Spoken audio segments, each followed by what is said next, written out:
J.P. Morgan, me personally, cannot get involved in local politics because we have pay-to-play rules, and there are multiple rules, by the way, but they're SEC rules. If we do business with the government, which of course we do, but who could get involved? Every union, lawyers, real estate, everybody. They took the main players in New York off the field. And I've asked my general counsel, who's superb, by the way, and she's brilliant. I ask her all the time, like, doesn't that violate my First Amendment rights? And she says, yes, it does, but, and it's wrong. And I just, there's something wrong with that. There's somehow, I can't speak up and I can't fight for what I believe in New York City because we do business with the government, which the lawyers do, the real estate do, the unions do. We do have, there's something wrong with our system that's how we fight these political battles. And gerrymandering, which, maybe everyone uses it, you gotta do it, the other guy's doing it. It's a sick system. And it's why we all question government, and if you're gonna make it a fight, make it a fair fight.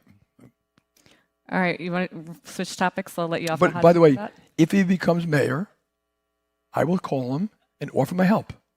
Doesn't mean I'll agree with him. It may be that he asks for help in a way I refuse to do it. But maybe he's actually looking for help and things we can do, and we can help the kids in our schools, the crime in the streets or something like that, or capital. We will help them. I am a patriot. I help governors, mayors, presidents. We help people around the world. A lot of you think, how can you possibly do business in that country? We're there for the country and the people of the country, not necessarily the prime minister or the president. And we're there forever. We're not there for, one thing. So I look a little bit at this more like real politic. Get involved and grow up. That's the world we got. Love it. That is great leadership. Thank you. I think we need more of that. Speaking of leadership, you have been at the helm of JP Morgan for quite a long time, about 2 decades, and that far exceeds the amount of time that most CEOs get to stay in the job. 7 years, I think, is the average for a man running a Fortune 500, and about 5 for a woman running a Fortune 500. What's the secret to longevity in the role, other than obviously performing incredibly well as you have? Well, first of all, I love what I do, so I enjoy it, and I like our people, and so like and I need my rest. I may get tired. Sometimes I always tell people management is a lot of fun except for 2 things. People? Customers and employees. But I do enjoy it. I find it, and it's got purpose for me. I make our cities a better place, our clients a better place. We create opportunities for employees. We do great philanthropic work. We bank the cities, schools, states, hospitals. We're the biggest small business lender. We operate in 100 countries. I've met more presidents and prime ministers. That's all fascinating. But my point is, you got to like it. You got to do the job. I mean, you can't retire in place. You don't have Tom Brady go out in the field and say, I've been doing this a long time. I'm kind of tired, so I'm going to sit out this game. No, those guys, it's every practice they give it their all. And that's kind of how I am every day, every meeting. I go to a lot. I'm going to tell you this as a little management lesson. When I go to a meeting, I've done the pre-reads, and you get 100% of my attention. 100%. None of this nodding off, none of this reading my mail. If you have an iPad in front of me and it looks like you're reading your email or getting notifications, I tell you to close the damn thing. It's disrespectful. And so when I can't do that, I should move on. And so some of these CEOs, if you look at it, some weren't good. It took a while for the board to figure it out, or it took an activist to figure it out. Some were good and didn't like the job. I mean, I know people have said, I don't want to do this anymore. It is a burden to bear for many. And so and work hard, Oh, the other thing, which I think is really important, it's a life. There's a humility about learning. I mean, every day. I mean, if I need to know something, I have to call you up to find out. I'm not an expert in everything that takes place in the company. And so, sometimes people write about, he's a micromanager. He does call. Maybe more than some other people, but always learning. Things are always changing. I'm always worried, and if you get arrogant, and I did a YouTube masterclass on this, if you get arrogant, complacency, lack of curiosity, you'll kill the company. And that's the petri dish for politics, which is stasis and death. And I really do mean that. If you look at, matter of fact, you should write an article. Tell me. Years ago, Fortune did this thing about, I think they went back to 1910. So you had the Fortune 500. Whenever you started keeping that, how many people fell out over time? You did it recently with just the top 10 or something like that. The churn is enormous. And the failures are very high. And if you look at the failures, and a lot of them failed, they were sold out. They sold out because they were failing, not because it was. They were leaders sometimes. Now think of Nokia's handset, BlackBerry, digital equipment, Sears, AMP, and it's a lesson in these companies. The root cause was arrogance, complacency, denial, politics, all that stuff. Instead of analyzing your business and saying, here's what we're good at. So even when I do anything, it's the good, the bad, the ugly. I'm not interested in you spinning me, and I don't spin my shareholders. You've never heard me on an analyst call spin, oh, we're great at this. I'm more like, we shouldn't have done that. We failed to do this. We failed to build Stripe. We could have. I'm not embarrassed about it. It's just a fact, and I think people should acknowledge it in my own company so that we don't miss the next one maybe. And we're going to miss some. You can't, we hit a home run every time you're at bat, but those are the basics. Keep working, stay humble, work hard. I talk about road trips. People say, "Oh, you're going to show the flag." I don't do road trips to show the flag. Yeah, you go to every office all around. I go around the world by plane, but we take a bus trip every year in jeans and polo shirts, and we see branches and small business and call centers. I'm with my management team.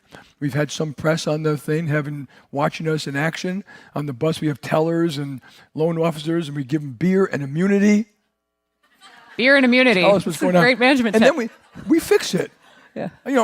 If you went to I can go to any assistant and any teller right now, have a one-on-one conversation. I'll walk away with 3 notes of things we got to fix. And I want my management team to do it. So it's not about me doing it. I also get to watch them if they're able to do it. Some aren't.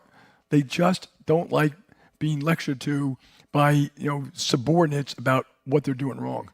And the Army has this great thing called the after action report, where and even when they're just practicing, what happened, how did it happen, and it's not officers telling enlisted, it's the enlisted and the officers talking together. You gave me an order to go down this rope to do 10 a.m., but the stuff wasn't in place when I got there, and so it's that open conversation that makes you a better company. Well, Jamie, I promised the people they could have their questions. So let's turn to the audience for questions. I think right here in the front, we've got Tammy and Betsabe. Okay. So first of all, your new building is extraordinary. Yes, so that was on the list. I can't Good. believe we didn't ask about it, but that's not my question. So I'm Tammy Rosen from Pagaya Technologies. So my question is this. The country really wants to be the winner at AI, right? We want to be able to win this race. But how can we do that when our immigration policies are now going to constrict us from getting the best talent, and our schools are not going to be able to take in those foreign students? And if you look at Silicon Valley, more than a majority of those founders are immigrants. So how can you, JP Morgan, your role, kind of think about what we do in this space? Because it's a real problem if you don't have the best talent. Yeah, so I agree with you. We are the bright city on the hill that still attracts the best and the brightest. We should do that. I was with the president once where he said, after I get border control, which he has, it's amazing how quickly, we got to give him credit for that. But he said I would stamp a green card onto everyone who had a degree, an advanced degree here. I still believe that. And a path to citizenship for DACA. It's DACA stays, a path to citizenship, seasonal. I hope one day we got to real immigration reform. If you're talking about H-1Bs, you know how many H-1B visas there are in the country today?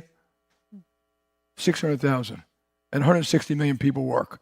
So I find it hard to believe that is going to change whether we win an AI or not. So I do think, and there were legitimate complaints about H-1Bs. I always look at all the details when these things come up about, some people using it just have cheaper staff to make more profit on consulting things.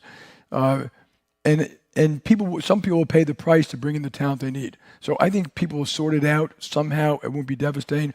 And then the other one you mentioned is foreign students. So we're in favor of foreign students. I think they should allow that. I think the university said it. They pay full boat for the most part, and they still here. It's just there's talk in Congress about lessening the amount of Chinese foreign students or something like that. I don't know what's going to happen there. Okay. Lots of hands. Hi, Betsabe Herman, Head of Research at Philips. I have a European question. You have warned that Europe is losing its competitive edge, and I'm just wondering what advice do you have for European-based companies, and how could they gain back some of that competitive edge back? Yeah, so I love Europe, and I think the goal of our policy should be, both militarily, I think there are legitimate complaints about NATO, but I think to make NATO and the allies stronger. And so that should be goal. And goal 2 should be the economic side, which, writ large, is investments, it's how we treat each other, it's tariffs, it's other trade issues, it's strategic communication. Do we tell people why these systems work better than those systems, et cetera? Europe does a lot of things well, so there's not a total criticism. Its GDP per person has gone from 90% of America to like 65%. And that is on the road to 60%, 55%. And at one point, that's not quite sustainable.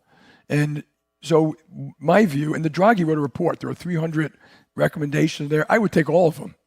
That is how you fix it. And so maybe more efficient and effective social nets. Some countries have very good ones. They're costly, but they work really well.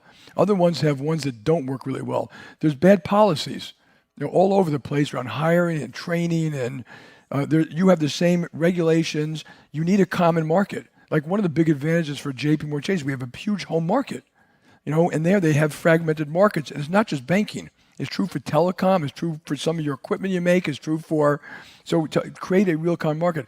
It was a huge accomplishment to have the European Union. They went about halfway there, and they kind of stopped.